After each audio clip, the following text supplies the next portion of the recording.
Loud hatchback.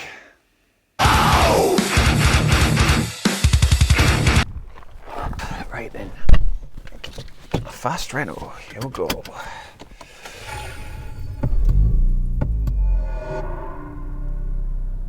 Was that? Turns out when you start this up, it plays this epic jingle at you just to get you in the mood. It's a bit stupid really, innit? And I kind of wanted to hate it, but actually, I like it. I mean, why not? My PlayStation's been doing that since back in '95.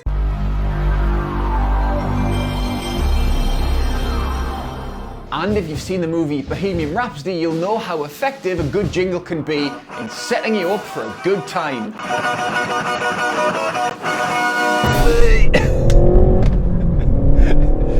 The problem is, it turns out that in the Renault Sports Megane R.S Renault Trophy Sports 300, or whatever this is called, it's some combination of those words. This jingle is indicative of the overall character of the car, a character that I think is both the source of its excitement, but ultimately a weakness. It feels gimmicky. It feels like Renault's thrown so much engineering trickery at this car that you can barely tell whether there's actually a good chassis underneath it all. Do you remember that guy from Big Brother who had a six-pack surgically grafted onto his gut? I had contouring done to my body.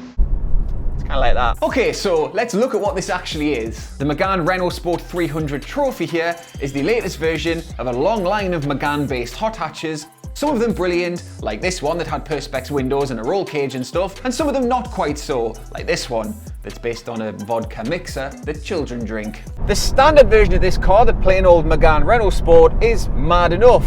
280 horsepower, big turbo. It's a sort of car that slots really neatly into the current mental hatchback genre that's going very strongly right now. You know, things like the Hyundai i30N and the Peugeot 308 GTI and the Honda Civic Type R and the Golf Just R. But this one's got the word trophy in its name, which I think is because you win one if you manage to maintain the integrity of your tailbone after driving it for more than 5 minutes.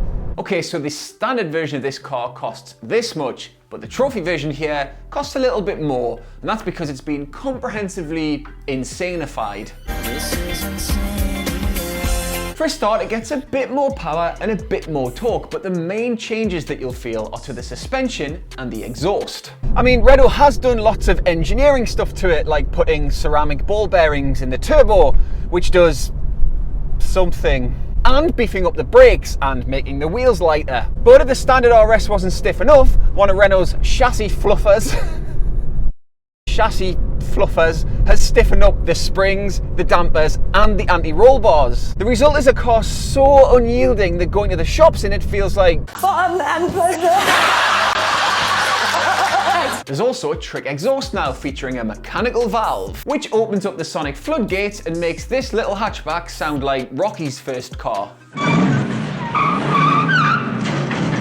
So all in all, this can be a quite dramatic thing, and that's before you've even come to the way it handles corners, which it does with all four wheels. All four wheels turning, that is. Like, all cars approach corners with all four wheels, don't they?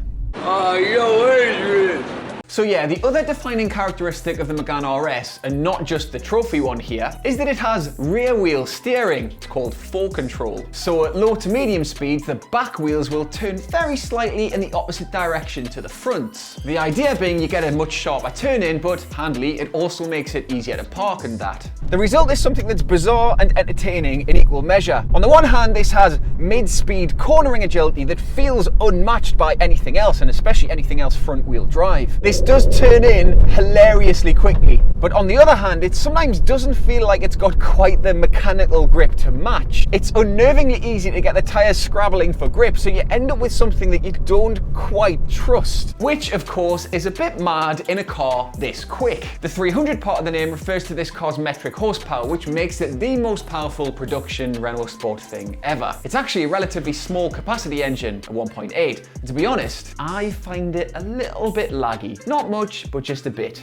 Bit too reliant on the big turbo. And actually, it's not the quickest hot hatch out there, although, you know, perspective, it is still very quick. So when the turbo kicks in the mid-range, this thing really does shunt you forward. And then you only really have to turn this thing a little bit and it sends you pinging in that direction. Now the trophy version here also has a proper mechanical limited slip differential, which the basic one doesn't have. So overall, you've got the noise and the relentlessly juddery ride quality and the supernatural pointiness, and it adds up to a car that feels edgy. And that is my problem with this. The best drivers' cars make you feel at one with them, for want of a much less cheesy phrase. They make you feel comfortable exploring what they can do. But this thing gives you so many layers of complexity and in such a loud way that you never quite feel fully in control of exactly what's going on. I will say this though, it does give you moments of absolute joy. When you're not approaching a corner too fast, you can send this into it, turn the wheel, stick your foot on the throttle and just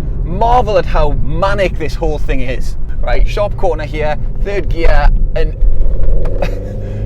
it's brilliant. But at the same time, you feel almost like a passenger to the whole experience. It's kind of like taking your little dog to a new place and just watching it go. Good boy. Unfortunately for me, it's not enough because there is so much about this car that is just a pain in the arse, literally in one particular case. Now I know that there's a normal version of this that you can buy and it is less mental, but that doesn't change the fact that this is a hot hatch and a hot hatch is supposed to have a dual sort of character. You're supposed to be able to live with it relatively comfortably most of the time. I just couldn't live with this thing, right? Mainly because the ride quality is deeply unpleasant and it doesn't matter where you are or what mode you're in, because of course this has those comfort, sport, race, you know the drill. And more prosaically, the Megane's basic practicality just doesn't feel like it's been that well thought out. Like, all the cabin storage spaces are afterthoughts, it's all tiny. And there's a big drop down to the boot floor, which is single level. And the driving position is quite poor too. It's one of those ones where the pedals are too close to you, so your knees are sort of hiked up right behind the steering wheel. And then to sort that out, you have to push the chair really far back, and there isn't really that much rear legroom anyway. It just doesn't get the basic things quite right for a hatchback. I mean, none of this is catastrophic, but a Civic or a Golf will just feel like a more well thought out hatchback day to day than this does. And actually, there are two cars in particular that I would take fast versions of over this any day of the week. The Golf because of the quality and the sheer brute pace of the thing, and the Civic because basically that's the way you make a front wheel drive hot hatch handle. As it happens, I've been running a Honda Civic Type R for the last 6 months. It's all in the R cars section of our website and I'll put the link below. Back to this thing though, you know how at the start of the video I said that I kind of like the opening jingle even though I wanted to hate it? Well, I find that this car is sort of the opposite of that. Like, I don't hate it, but I really wanted to love it. It's exactly my sort of car, but I just don't.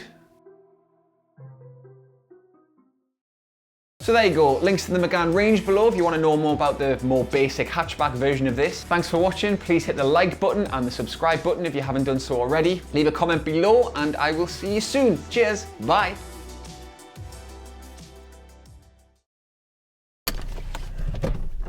Take 4.